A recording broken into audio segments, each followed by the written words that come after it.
Hey everyone, it's Kenji. I'm here at home and today we're making barbecue chicken pizza. So barbecue chicken pizza is not, we're making barbecue chicken pizza is not a phrase that I think any self-respecting New Yorker would ever say. But you know what? Maybe I'm not self-respecting enough. You know, barbecue chicken pizza is just not a New York thing. It's very much a California thing, actually invented in LA, invented down in Chicago by Wolfgang Puck. It's funny, I was just watching this YouTube video, I'll link to it, but I was just watching this YouTube video from Lucky Peach where Wolfgang Puck was making some pizza at Chicago. Well, she was showing how to make his barbecue chicken pizza at Chicago, which is where it was invented before it spread to California Pizza Kitchen. But he's sitting there like talking about how when he came to the US, how terrible the pizza in the US is and how inauthentic pizza in New York and Chicago and all these places were, and how he wanted to bring really good pizza to the US. And then he's like, so then I made this up, and then he shows us making pizza with chicken on it with barbecue sauce, and he uses KC Masterpiece. Oh, you know what? I'm gonna start with a new ball of dough. He uses. We'll rescue that one later, but for the video, I'm just gonna use this one because it's a little bit nicer. He uses KC Masterpiece barbecue sauce and puts it on pizza, and he's trying to show us how. This is in the same video where he's talking about how bad the pizza in New York is. Anyhow, I found it extraordinarily ironic, and I don't know. I wonder if he saw the irony himself after shooting the video and watching it, or does he have a sense of irony? I don't know. Anyhow, barbecue chicken pizza. The reason I'm making it is because I made some barbecue chicken. I barbecued some chicken the other night, and we had leftovers. You'll find that video for barbecue chicken. I'll link to it here and in the description, and probably at the end of this video. But barbecue chicken pizza. So, fun trivia. It was invented at Chicago in LA, and then the reason it became popular across the country is because of the California Pizza Kitchen. You know, the mall chain, and it was brought to California Pizza Kitchen by their executive chef, who used to work at, who started at Chicago, and so. I don't know if there was any ill feeling or anything like that, but he basically took Spago's recipe, brought it to California Pizza Kitchen, and then took it to malls all across the country.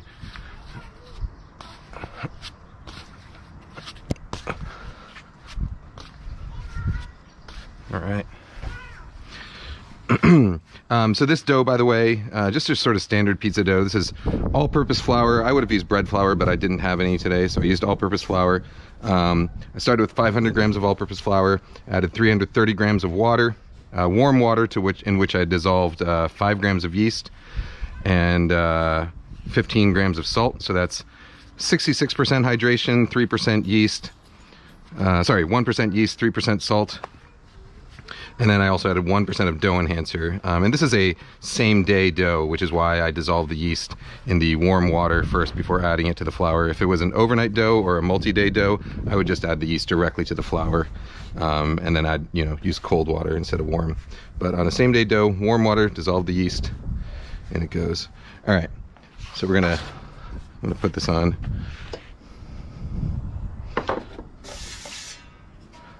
Today we'll assemble on the peel. The reason I don't always assemble in the peel is sometimes I find, especially with a metal peel, sometimes you're more likely to see sticking if you start on the peel than if you build it on the wooden board and then transfer to the peel, especially sort of with pizzas that are heavily topped like this, but we'll work fast and we'll see. All right, mozzarella cheese. This is mozzarella cheese that I bought a big block of at the deli department, which is the place to get your mozzarella, because usually when you buy mozzarella cheese in a block from the cheese department, from the cheese aisle, from the shelf, it's almost always going to be part skim, low moisture mozzarella. If you want low moisture mozzarella that's full fat, you get it from the deli department. And if you don't have a deli department, you can buy mozzarella sticks, like a string cheese is frequently full fat mozzarella, and you can use that instead.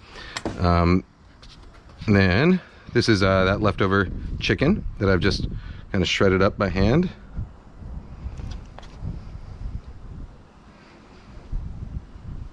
Okay.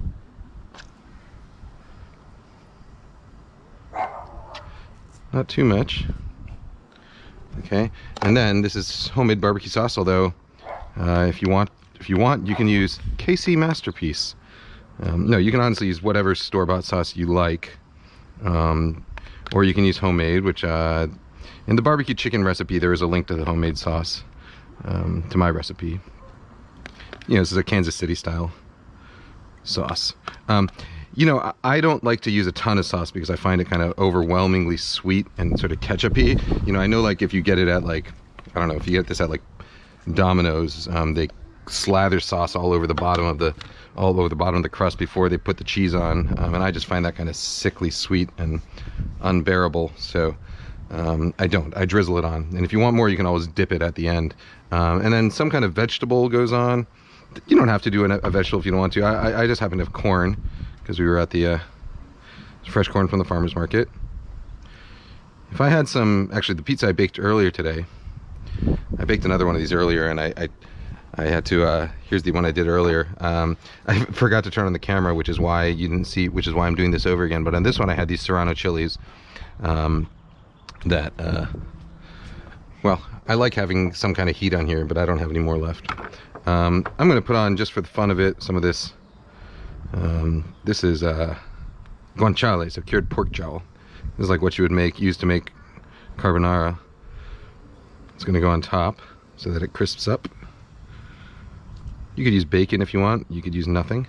You know, if you're not going with real barbecued smoked chicken, adding bacon or something like that is nice because it gives you that smokiness, you know. But you don't got to do nothing. Don't got to do nothing you don't want to do. All right, and I think that is ready. So now I'm just going to give it one final little stretch out here. That's one of the tricks you kind of learn working at a pizzeria. Like, if you once you've assembled your pizza, give it one last final stretch, because the weight of the toppings kind of help it stay down. So that way, even if you have a dough that kind of springs back on itself a little too much, once it's topped, you can stretch it and it won't spring back as much. Okay, ready? So I preheated this on high heat. Preheated my pizza having maximum heat. Let me pull this last one. See if we can repair this guy. Holy pizza, Batman.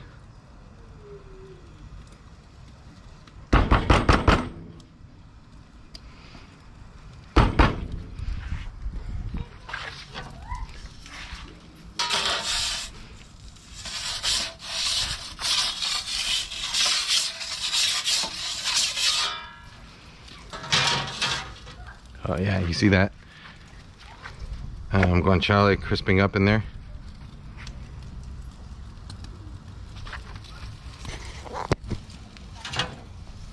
Let me show you this real quick, what's going on with that guanciale. Look at that. You see that crispy guanciale?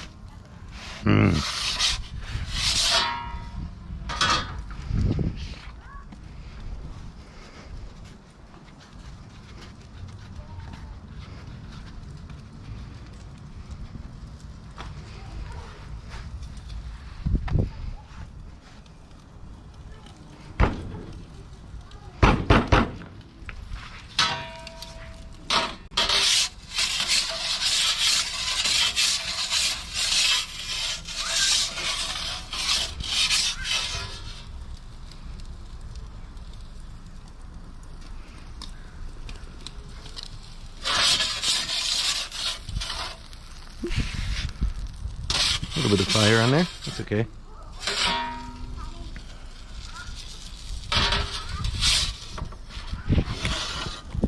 All right, look at that. I'm gonna finish it off with some scallions. Actually, let's go put some scallions on that other pizza too. The earlier pizza.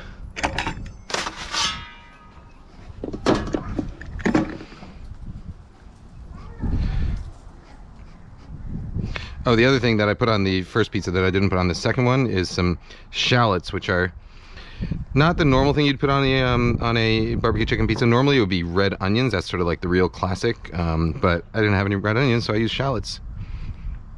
And you can also, you know, you can finish it with scallions. I think at Spago they finish this with cilantro. Also at California Pizza Kitchen they finish it with cilantro. Look at that. All right, should we try? Should we try a little?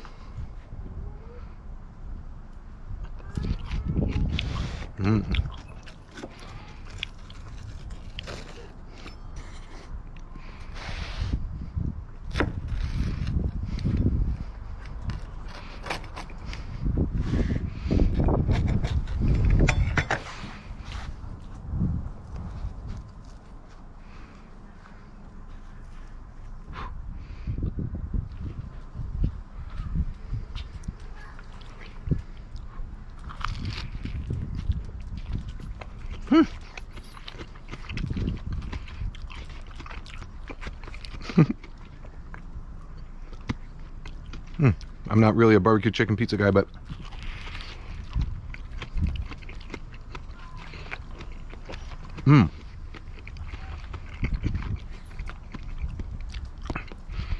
that was good.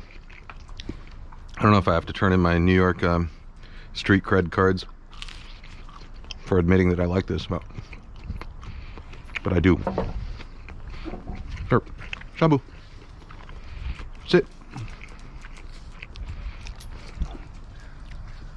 Come on, sit. Oh, no, you don't have to sit. Here you go. Good boy. All right. Guys, gals, non-binary pals, and oblong, funny-shaped people, I will see you next time. Bye-bye.